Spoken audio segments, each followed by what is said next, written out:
Assalomu alaykum o'rtoqlar. Mana xudo xolasa navbatdagi kacholimizni ham tayyor holatga keltirib oldik. Bu kacholimiz 400 metr kvadrat joyini tabiiy gazda isitib berish uchun mo'ljallab yasalgan. Kacholimizga ishlatilgan mahsulotlar bu 3 mm qalinlikdagi rossiyskiy горячий list va 25 diametrdagi rossiyskiy beshshovniy turbalar va rossiyskiy beshshovniy otsinkovka turbadan ham foydalangan holatda yig'ib olganmiz. Otsinkovka turbadan foydalanishimizda sababi bu birinchi ikkita qatorda faqat otsinkovka turba qilingan. Bu issiqlikda yoki bo'lmasam suv qaynagan vaqtda ichida nakib yig'ishini oldini olish uchun mana shunaqa holatdan, mana shunaqa usuldan foydalanamiz. Kacholimizning to'rtta tarafi ham buklangan bo'ladi.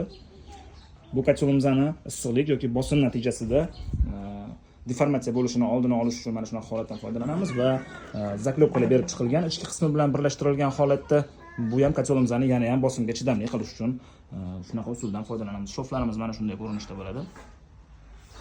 Buyurtmalar bo'lsa bemalol buyurtma qilaverasizlar. Bizda har xil kachollar bor. Universal kachollar, o'tin, ko'mir da ishlaydigan kachollarimiz, elektr tokida ishlaydigan kachollarimiz va universal qilgan kachollarimiz ham bor. Bu universal kacholimiz ham bunday ko'rinishda bo'ladi.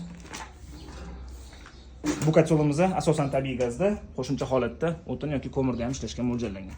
Buyurtmalar bo'lsa bemalol buyurtma qilaverasizlar. Pastda telefon raqamlarimizni yozib qoldiramiz.